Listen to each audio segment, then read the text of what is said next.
Hey all, welcome to Kiran Prajapati channel.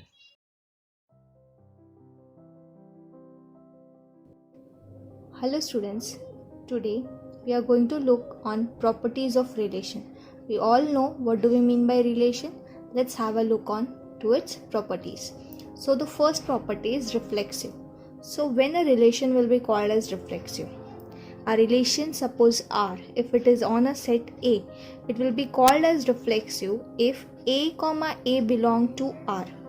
A comma A must be belonging to my relation for every element A belonging to my set A. So जितने भी elements हैं हमारे A set में उन सब के लिए A comma A pair हमारे रिलेशन में होना चाहिए, तो हम उसे रिफ्लेक्सिव बोलेंगे.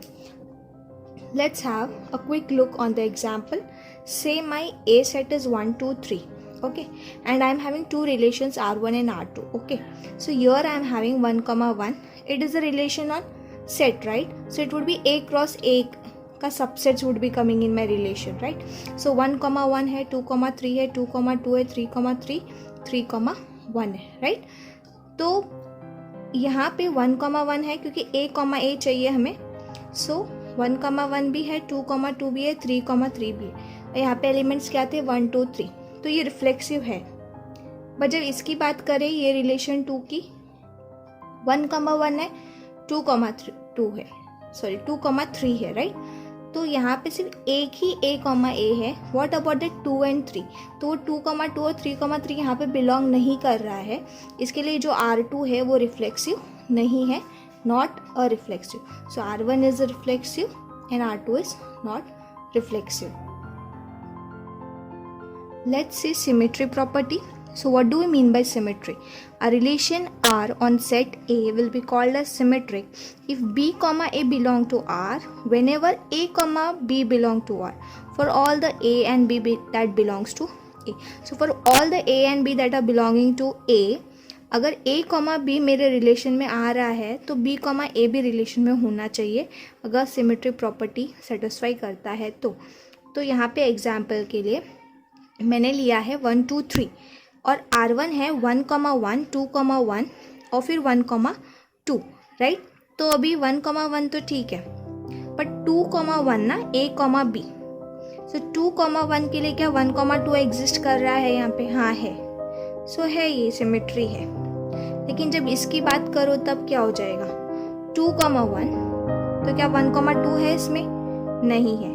2, 3, 3, 2 है, हाँ 3, 2 है, लेकिन ये 2, 1 के लिए 1, 2 नहीं है हमारे रिलेशन में. इसकी वजह से ये सिमेट्रिक नहीं होता. Okay, let's have a look on the third property, that is antisymmetric. Okay, a relation R on set A such that for all A and B that belongs to A, if A comma B is belonging to R and B comma A is belonging to R, then A is equal to B is called symmetric.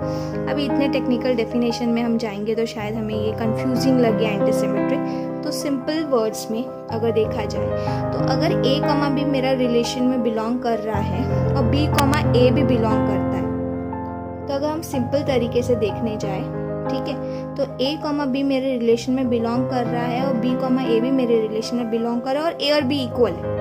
जैसे 1 comma 1 ले लो, 1 equal 1 है और 1 comma 1 belong कर रहा है, या तो फिर मैं बोलूँ 1 comma 1 रिलेशन को बिलोंग कर रहा है. तो यहाँ पे A B दोनों भी इक्वल है. जब भी A और B इक्वल है तो A comma B अगर बिलोंग करे तो B comma A भी बिलोंग करेगा.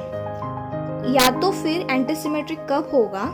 जब A comma B belong to my relation आएगा लेकिन B comma A बिलोंग नहीं करेगा हमारे रिलेशन में, क्योंकि A और B नॉट इक्वल है. ओके, A और B जो है those are not equal, as well as अगर A comma B बिलोंग कर रहा है रिलेशन में लेकिन B comma A बिलोंग नहीं करेगा, तो वो केस में भी हम एंटीसिमेट्रिक बोल सकते हैं. इतना ध्यान रखिए कि एंटीसिमेट्रिक सिमेट्रिक का ऑपोजिट नहीं है. यस, तो आप सोचोगे कि अगर सिमेट्री आ गया तो एंटीसिमेट्रिक नहीं आएगा, या तो फिर आप सोचोगे एंटीसिमेट्रिक अगर रिलेशन है तो फिर सिमेट्रिक नहीं आएगा. तो ये मिस्टेक नहीं करना है. सिर्फ ये 2 ट्रिक्स याद रखिए एंटीसिमेट्रिक चेक करने के लिए. चलिए एग्जाम्पल देखते हैं. A अगर 1, 2, 3 है और एक रिलेशन मैंने R1 लिया है जिसके अंदर ऑर्डर्ड पेयर है 2, 3, ठीक है. तो ये एंटीसिमेट्रिक है। क्यों? क्योंकि 2 और 3 दोनों इक्वल नहीं है और 3, 2 मेरे रिलेशन R1 को बिलोंग नहीं कर रहा है, तो मैं बोल सकती हूँ कि R1 एंटीसिमेट्रिक है। ये केस ले लीजिए, R2 इक्वल 1, 1 एंड 2, 3। तो अभी 1, 1 है, A इक्वल B है और 1, 1 belong to R, or you can say 1, 1 belong to R. It's one and the same, right? So again this is making antisymmetric. Okay, 2, 3 है लेकिन 3, 2 नहीं है और 2 और 3 दोनों इक्वल नहीं है, तो भी एंटीसिमेट्रिक है ये। तो इस तरीके से आप पता कर सकते हैं कि whether a relation is antisymmetric or not. Let's have a look on this property, that is transitive. So again it's a very interesting property that if R is the relation on a set A, it would be called as transitive. If A, B belong to R, B, C भी belong to R, then A, C should also belong to R for all the A, B, C that belongs to A, right? मतलब अगर A, B अगर relation में है और B, C भी relation में, तो A, C वाला पेयर भी रिलेशन में रहना चाहिए। अब एग्जाम्पल देखते हैं ट्रांजिटिविटी के लिए।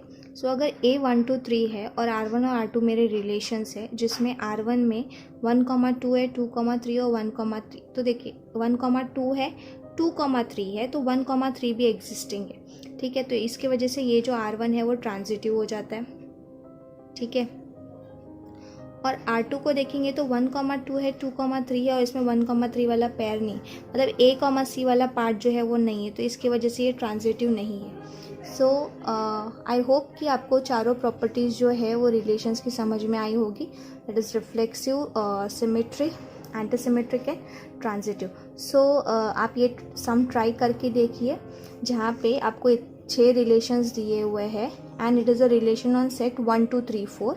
Okay, so it is a relation on that set, and then you have to check whether the given relations R1, R2, R1 से R6 तक you can consider this, and whether they are satisfying any of these 4 properties, whether these relations, given relations, are individually reflexive, symmetric, antisymmetric and transitive. You can write along with the reasons of it. Hope you would have understood it. Thank you. Thank you guys. If you like my video, click on the like button, share it with your friends, subscribe my channel, and do not forget to press the bell button so that you can receive the latest notifications.